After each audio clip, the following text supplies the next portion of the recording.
Assalamualaikum warahmatullahi wabarakatuh. Annyeong Yerebun.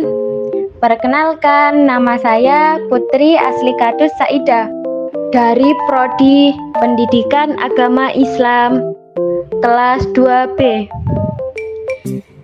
Pada kesempatan kali ini, saya akan menjelaskan mengenai sejarah mengapa Brunei Darussalam menjadi negara Islam pertama di Asia Tenggara, yang merupakan bagian dari matkul pengantar studi Islam yang diampu oleh Ibu Aida Arini MPDI. Simak videonya. Pada abad ke-15, seorang muslim bernama Awang Alak Betatar memimpin sebuah ekspedisi dari kerajaan Majapahit di Pulau Jawa menuju Brunei. Dia membawa ajaran Islam bersamanya. Saat tiba di Brunei, ajaran Islam diterima dengan baik oleh rakyat setempat. Kemudian, pada tahun 1368, seorang sultan bernama Muhammad Shah memeluk agama Islam dan mengubah nama negaranya menjadi Brunei Darussalam, yang berarti Brunei, Abode of Peace. Ini merupakan langkah penting dalam sejarah Brunei Darussalam karena menjadi negara Islam pertama di Asia Tenggara. Penerimaan agama Islam oleh Sultan Muhammad Shah membawa perubahan besar dalam politik, budaya, dan sosial. Agama Islam memberikan landasan moral dan etika yang kuat bagi pemerintahan dan masyarakat Brunei. Selain itu, perdagangan dengan pedagang Muslim dari Timur Tengah dan India juga memperkuat pengaruh Islam di Brunei.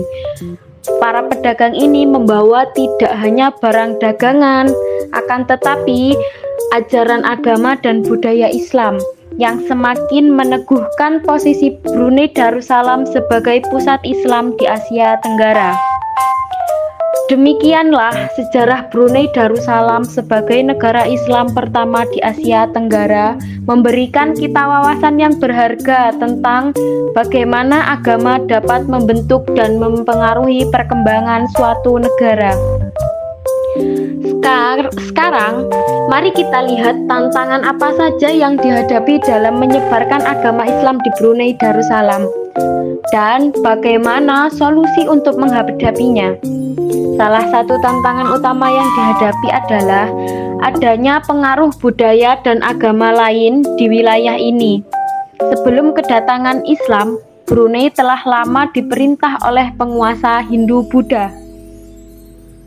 Ketika Islam tiba, banyak orang yang masih terikat pada praktek dan kepercayaan lama mereka.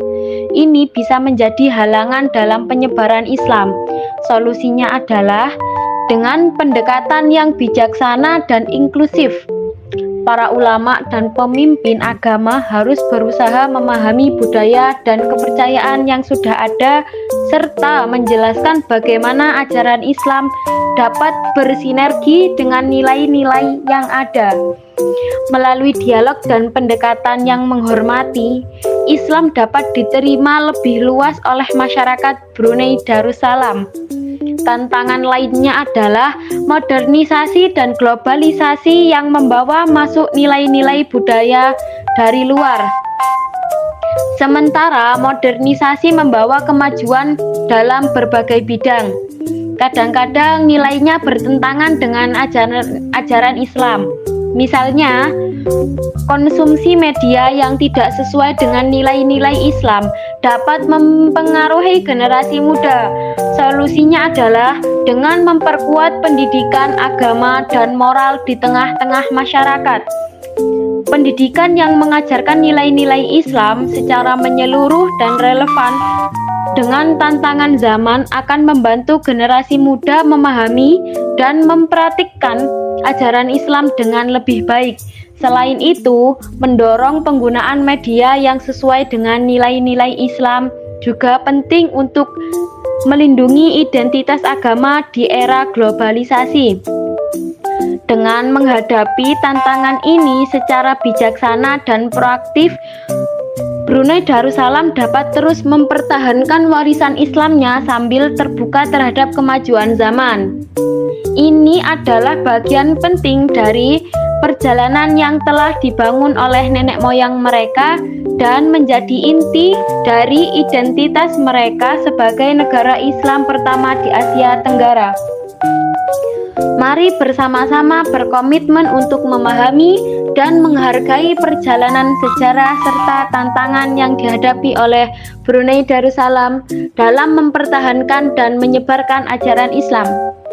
Terima kasih atas perhatian Anda. Thank you. Demikian yang dapat saya sampaikan. Goodbye.